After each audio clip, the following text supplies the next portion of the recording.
Assalamualaikum warahmatullahi wabarakatuh. Pada kesempatan ini kami akan mempresentasikan hasil kerja kami mengenai putusan dan penetapan sementara.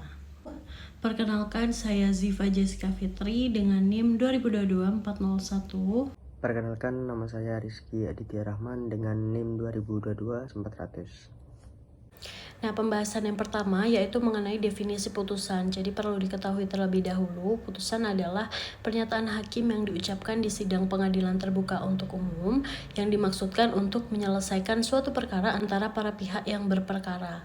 Nah, dalam konteks hukum acara perdata dan niaga, putusan ini memiliki fungsi mengakhiri atau menyelesaikan sengketa yang diajukan ke pengadilan. Nah, perlu diketahui juga mengenai perbedaan antara uitspraak, vonis, dan putusan. Yang pertama, uitspraak. Jadi uitspraak ini adalah istilah dari kata Belanda yang artinya juga sama, putusan. Nah, uitspraak ini bisa merujuk pada semua jenis putusan pengadilan baik dalam perkara perdata, pidana maupun tata usaha negara. Selanjutnya, vonis. Nah, vonis ini lebih spesifik. Dia lebih spesifik ke dalam perkara pidana. Contohnya seperti vonis 5 tahun, seperti itu. Nah, selanjutnya putusan. Nah, putusan ini digunakan lebih luas, terutama dalam perkara perdata dan niaga dan merupakan bentuk akhir dari proses pengadilan, baik dalam bentuk putusan sela, putusan akhir, maupun putusan provisi. Selanjutnya adalah asas dan macam-macam putusan. Jadi terdapat beberapa asas penting dalam putusan. Yang pertama adalah dibacakan dalam sidang terbuka untuk umum, yakni asas keterbukaan. Selanjutnya dilandasi dengan pertimbangan hukum yang logis dan sah. Selanjutnya harus jelas, lengkap, dan dapat dilaksanakan. Dan yang terakhir adalah mencerminkan keadilan dan kepastian hukum. Nah, adapun macam-macam putusan diantaranya adalah yang pertama, kehadiran pihak. Jadi kehadiran pihak ini terdapat juga kontradiktor atau dihadiri kedua belah pihak, dan verstek, salah satu pihak tidak hadir. Yang kedua adalah isi putusan. Jadi dalam isi putusan ini terdapat putusan deklaratoir atau hanya menyatakan suatu keadaan hukum, dan yang kedua putusan konstitutif, yakni menciptakan keadaan hukum baru, dan putusan kondemnatoir yaitu memerintahkan sesuatu kepada salah satu pihak. Dan selanjutnya adalah fungsi putusan. Jadi fungsi putusan ini yakni sebagai penyelesaian sengketa hukum antara pihak-pihak yang bersengketa.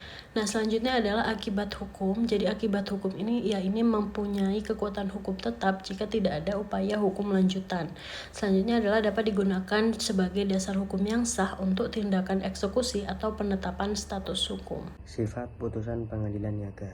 Terdapat 5 sifat dalam putusan pengadilan niaga, yaitu yang pertama, sifatnya yang mengikat, yang mana putusan mengikat semua pihak yang terkait, termasuk debitur, kreditur, dan pihak ketiga yang secara hukum terlibat. Setelah berkekuatan hukum tetap, tidak dapat diganggu gugat lagi. Yang kedua, tidak dapat diajukan banding, yang mana putusan pengadilan niaga tidak dapat dibanding, hanya dapat diajukan kasasi ke Mahkamah Agung dalam jangka waktu 8 hari sejak putusan diucapkan sesuai dengan pasal 11 nomor 37 tahun 2004. Yang ketiga yaitu bersifat serta-merta, yang mana putusan dapat langsung dilaksanakan meskipun ada upaya hukum seperti kasasi atau PK. Hal ini penting dalam perkara pilot atau PKPU agar proses hukum berjalan cepat dan efisien. Pengertian penetapan sementara yaitu bahwa keputusan hakim yang bersifat tidak final yang dikeluarkan sebelum putusan akhir guna mengantisipasi atau mencegah kerugian hukum yang lebih besar dalam proses perkara kepilitan, atau bisa juga untuk penundaan kewajiban pembayaran utang. Istilah lain dalam penetapan sementara. Yang pertama yaitu penetapan sela. Biasanya digunakan saat hakim mengeluarkan keputusan sementara di tengah proses persidangan, biasanya untuk mengatur langkah sementara tanpa memutus pokok perkara. Yang kedua yaitu penetapan proporsional. Istilah dari ini berasal dari bahasa Inggris dan sering digunakan dalam hukum acara internasional. Artinya putusan awal yang bersifat sementara biasanya untuk mencegah kerugian selama perkara berjalan. Yang ketiga, putusan interim. Istilah interim yaitu berarti sementara atau antara waktu. Biasanya digunakan untuk menggambarkan putusan pengadilan yang tidak final, tapi berlaku selama proses perkara berlangsung. Yang keempat yaitu voorlopigheid, yang berasal dari bahasa Belanda, yang berarti tindakan pendahuluan yang bersifat sementara, digunakan dalam sistem hukum warisan Belanda dan masih digunakan dalam beberapa literatur hukum di Indonesia. Dan yang terakhir yaitu tindakan perlindungan sementara, yang mana istilah umum yang menggambarkan tujuan dari penetapan sementara, yaitu melindungi posisi hukum bagi para pihak sebelum ada putusan akhir. Undang-undang yang mengatur dalam penetapan sementara yaitu diatur pada Undang-Undang Nomor 37 Tahun 2004, khususnya pasal 8 ayat 5 dan pasal 15 ayat 1 yang memberi wewenang kepada hakim untuk mengeluarkan keputusan sementara atau penetapan sementara guna melindungi aset dan kepentingan hukum para pihak sebelum putusan akhir.